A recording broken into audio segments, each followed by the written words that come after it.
Philosophy 1301 First Essay. Alan Hurtado. 800,407,974. In this paper I will argue against the possibility to upload a person into a computer. Let's say we are going to upload Winton, our person, to a computer. This computer has to have a program, or a series of programs, running in order to emulate Winton's thoughts and his reactions to different inputs just like the real Winton would think or do. What do we need for this? Well, first of all, we need a database that contains all the knowledge that Winton has until this very day. Every little thing that he could possibly recall, such as his background, past, history, ancestors, personal experiences. What does it feel to get burned? Why is it different from a headache? What does it feel to listen to music, preferences, education, relationships, fears, current and even future projects? What am I going to do after I upload my mind to the computer, etc.? Every entry on this database must have a unique value of indexing, otherwise would be useless and the program would not be able to recall it. Now that the huge database is finished and indexed, we need to make an algorithm that simulates Winton's ability to maintain a coherent conversation with someone based on what he knows. It must be able to detect any question and respond it just like real Winton would do. Even if the interviewer asks for the same answer several times, the output of our program has to be the same as Winton in that same situation. Imagine our algorithm is finished, coded in a programming language, and compiled. This program, with proper output devices, could easily fool someone who knows Winton over the phone, or chat, but is it a person? I wouldn't say so. It is still answering what we previously programmed it to respond. It seems that a person is more than a program that answers questions coherently upon previously gained knowledge. Let's build a body for it. Assume that we develop a more powerful computer and install it into a humanoid Winton-like hardware, called Branford, which can interact physically with the world. Branford would be able to perceive light, temperature, textures, flavors, sounds, humidity, and all sorts of things that we humans can perceive in our daily lives. Now we need a program way more complex than the one we got so far. We will have to update the former database to register Winton's reactions to our new input channels. This new database must have information on Winton's perception of things, like the amount of light he can visually tolerate, recognition of objects and people, temperature threshold, when does he feels cold or hot, even information on how he moves to reproduce the exact movement on different situations.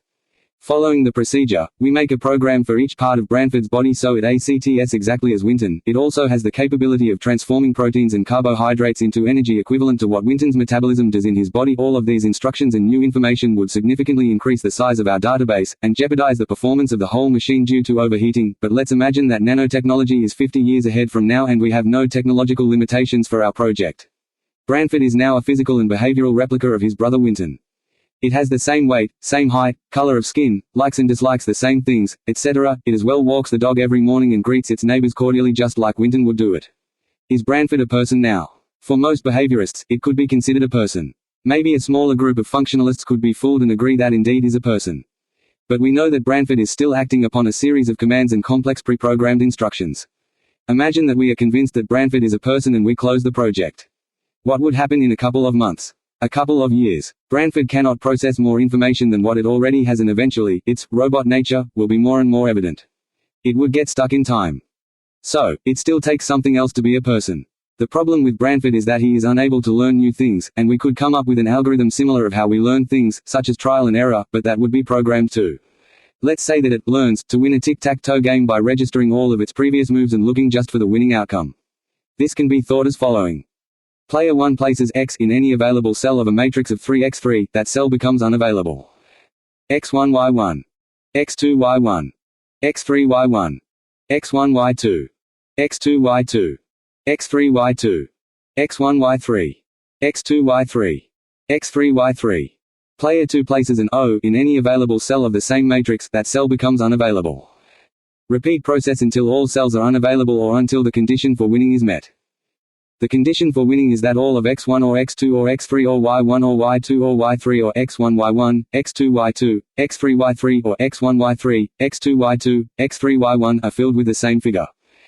Branford would need to play every possible move in both player 1 and player 2 situations to eliminate the moves that would make it lose, so it will learn which series of moves will make it win or end on a tie, in the worst case. These instructions could make it seem like it is learning from its mistakes, but as realistic as that may appear, it was already programmed to record his moves and eliminate the losing ones for its next match. It didn't figure it out by itself. It seems here that no matter how complex we make Branford, it is still an invention of us acting like a person by following detailed sets of instructions that we gave it. There are things in human beings that cannot be measured, therefore, can't be reduced to strings of zeros and ones. Let's say that we further build a Super Branford that has way better sensors than Winton and, consequently, Old Branford. This Super Branford is able to detect chemical substances in the air, recognize any pitch below or above the human audible range, even perceive colors with the exactitude of the matching computer in the most modern paint store. This is no different than the original Branford, it is much more useful, but it is no more person than Old Branford. This new Super Branford is only dealing with more precise information but still following instructions to interact with that information. Humans do not always need that precision, in fact, sometimes we avoid it. When tuning a piano, an orchestra, or a choir, the notes are not equally or mathematically spaced as it might be thought, some of them are flattened or raised by sense of hertz so we can hear them in tune. If piano tuners use their tuner, a device that measures not only pitch but resonance and spectrum of the wave produced through all of the strings, you would hear that piano in tune in the middle range but clearly out of tune in the deep low and up high register. My conclusion at this point is that any program, no matter how complex it is reducible to its simplest values and instructions.